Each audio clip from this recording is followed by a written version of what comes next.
Assalamualaikum warahmatullahi wabarakatuh. Hello everyone. Berjumpa lagi dengan saya Yuyun Cahyani yang sehariannya adalah guru di SMK Negeri 1 Klaten. Saya adalah salah satu calon guru penggerak angkatan 9 dari Balai Besar Guru Penggerak Provinsi Jawa Tengah. Pada kesempatan kali ini, saya akan memaparkan kesimpulan dan refleksi saya sebagai calon guru penggerak yang saya peroleh pada modul 1.1 tentang pendidikan di Indonesia dari pemikiran Ki Hajar Dewantara.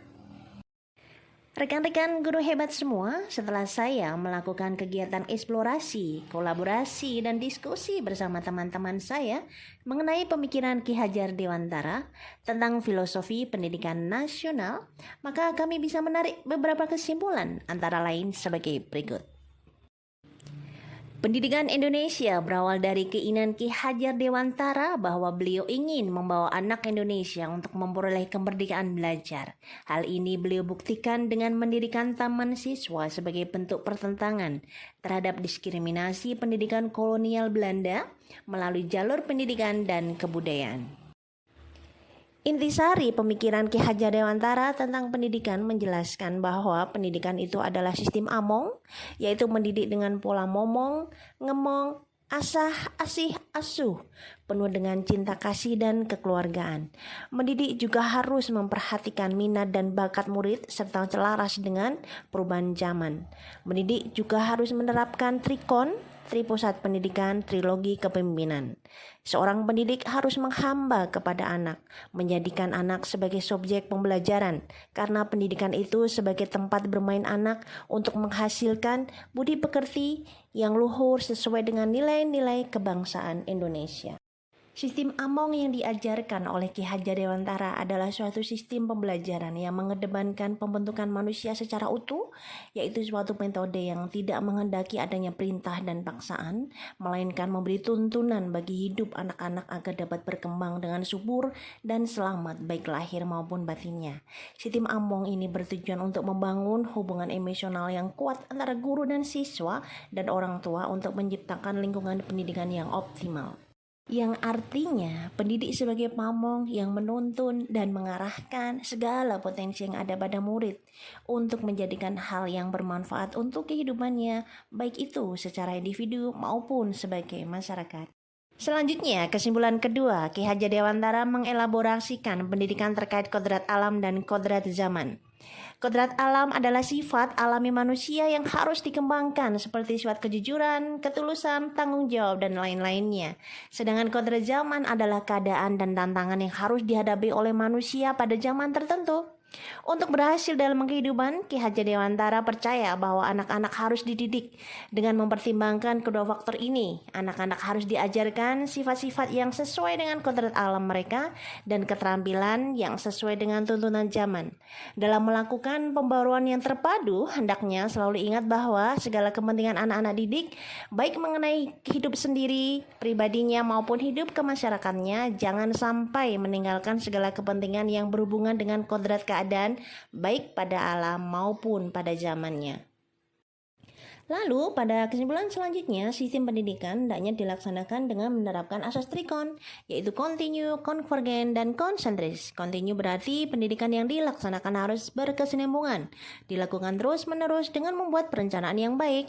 Konvergen berarti pendidikan yang dilakukan bisa mengambil dari berbagai sumber di luar negeri, namun harus disesuaikan dengan kebutuhan yang kita miliki sendiri. Sedangkan konsentris berarti pendidikan yang dilakukan tidak lepas dari kepribadian bangsa kita sendiri. Selain itu, Ki Hajar Dewantara juga mengajarkan bahwa dalam kehidupan anak ada 3 tempat penting yang menjadi pusat pendidikan bagi mereka. Salah satunya adalah keluarga, karena keluarga adalah pusat pendidikan pertama yang penting dalam membentuk karakter anak. Sedangkan sekolah bertanggung jawab untuk memberikan pengetahuan dan keterampilan yang dibutuhkan dalam kehidupan. Dan masyarakat sebagai pusat pendidikan yang terakhir bertugas membentuk karakter anak dan mempersiapkannya untuk kehidupan sosial. Ki Hajar Dewantara memandang pendidikan sebagai tanggung jawab bersama antara keluarga, sekolah, dan masyarakat. Oleh karena itu, ia menekankan perlunya kerjasama antara ketiga pusat pendidikan tersebut untuk menciptakan pendidikan yang holistik dan efektif. Ki Hajar Dewantara juga mengajarkan kepada kita bahwa sebagai seorang pendidik, kita harus berhamba pada anak. Ya, Istilah berhamba mungkin terdengar aneh ketika digunakan dalam konteks pendidikan. Namun pada intinya, Ki Hajar Dewantara berbicara tentang pentingnya fokus pada kebutuhan dan kepentingan anak dalam proses pendidikan. Seorang anak atau murid harus menjadi pusat perhatian dalam pendidikan. Pendidikan harus diarahkan pada pelayanan kepada anak, yang artinya bahwa proses pendidikan harus didasarkan pada kebutuhan dan kepentingan anak atau murid itu sendiri. Dalam pemikirannya, Ki Hajar Dewantara juga mengatakan bahwa pendidikan itu harus mengajarkan tentang budi pekerti yang mencangkup nilai-nilai kebajikan seperti sopan santun, kejujuran, kerjasama, dan tanggung jawab. Beliau percaya bahwa dengan mempelajari nilai-nilai ini, anak-anak akan menjadi individu yang baik dan bermanfaat bagi masyarakat. Maka dari itu, pendidikan harus menanamkan nilai-nilai tersebut pada anak-anak sejak dini. Guru harus menjadi contoh yang baik dalam berperilaku dan mengajarkan anak-anak untuk menjadi individu yang bertanggung jawab dan memiliki moral yang baik. Nah, kesimpulan yang terakhir, Ki Hajar Dewantara memiliki semboyan bahwa seorang pendidik itu harus memiliki sifat ingarso sungtolodo, ing madyo mangun karso, tut wuri handayani. Slogan ini bermakna bahwa di depan memberikan contoh, di tengah memberi dorongan, di belakang memberi dukungan.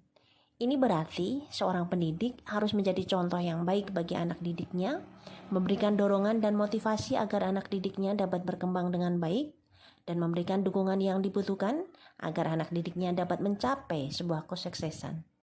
Wah, ternyata luar biasa sekali ya pemikiran Ki Hajar Dewantara tentang pendidikan dan pengajaran agar anak Indonesia merasa merdeka dalam belajar. Bapak Ibu guru hebat semuanya, setelah kami pahami tentang filosofi pendidikan Ki Hajar Dewantara, ini muncul beberapa pertanyaan pemantik yang harus kami jawab. Yang pertama adalah, apa yang kami percaya tentang murid dan pembelajaran di kelas sebelum kami mempelajari modul 1.1 tentang filosofi pendidikan Ki Hajar Dewantara. Sebelum mempelajari tentang pemikiran filosofi pendidikan Ki Hajar Dewantara, saya mempercayai bahwa guru itu harus aktif dalam mengambil peran selama proses pembelajaran. Dan akibatnya, pendidikan yang saya terapkan di kelas sangat kaku dan tidak berpihak pada murid. Setiap saya mengajar atau sedang menerangkan materi di depan kelas, semua siswa saya suruh untuk diam dan memperhatikan penjelasan saya. Jika ada siswa yang ramai, saya menghukumnya. Saya juga menganggap bahwa semua siswa harus menguasai materi yang saya ajarkan dan harus tuntas KKM. Jika tidak tuntas, maka mereka dianggap gagal. Saya juga menyadari bahwa pencapaian pembelajaran harus ditekankan pada aspek pengetahuan atau kognitif saja, yaitu dengan menunjukkan sebuah angka sebagai kriteria keberhasilan dalam proses pembelajaran. Nah, pertanyaan pemantik yang kedua yaitu apa yang berubah dari pemikiran atau perilaku saya setelah mempelajari modul 1.1 ini. Dari konsep pemikiran Ki Hajar Dewantara, akhirnya saya memahami betul bahwa anak-anak hidup sesuai dengan kodratnya masing-masing.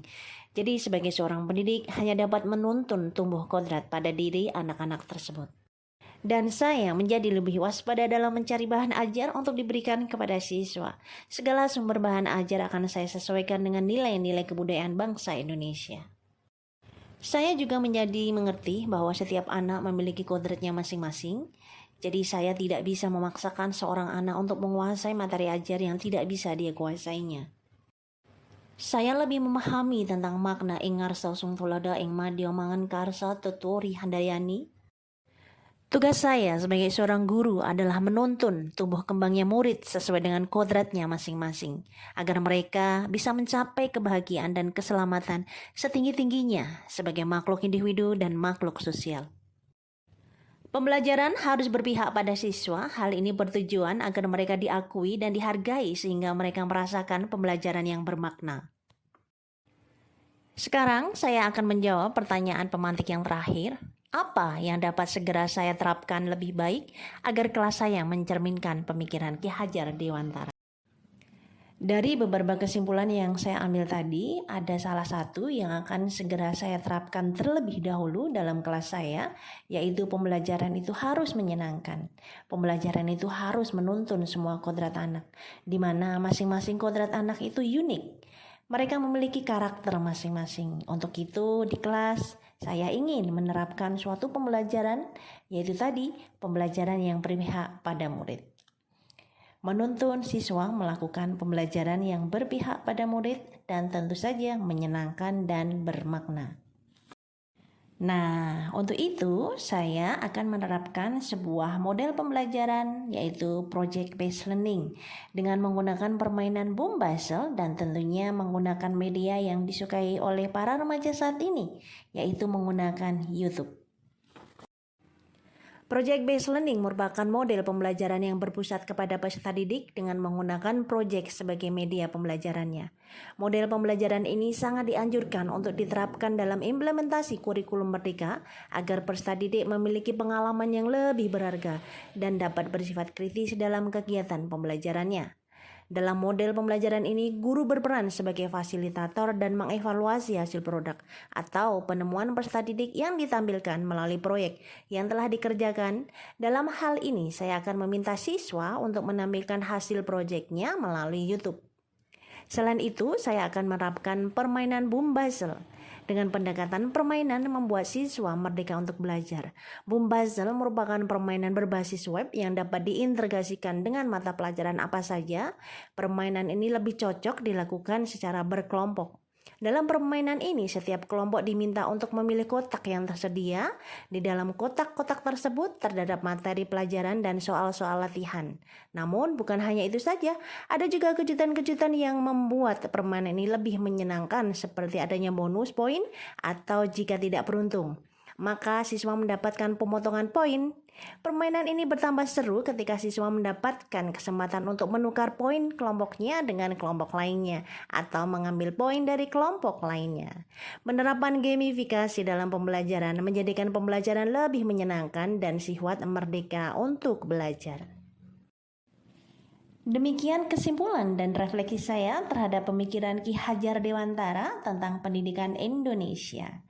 Semoga video koneksi antar materi pada modul 1.1 ini dapat bermanfaat dan menginspirasi Bapak Ibu hebat semuanya. Dan thank you for watching. Wassalamualaikum warahmatullahi wabarakatuh.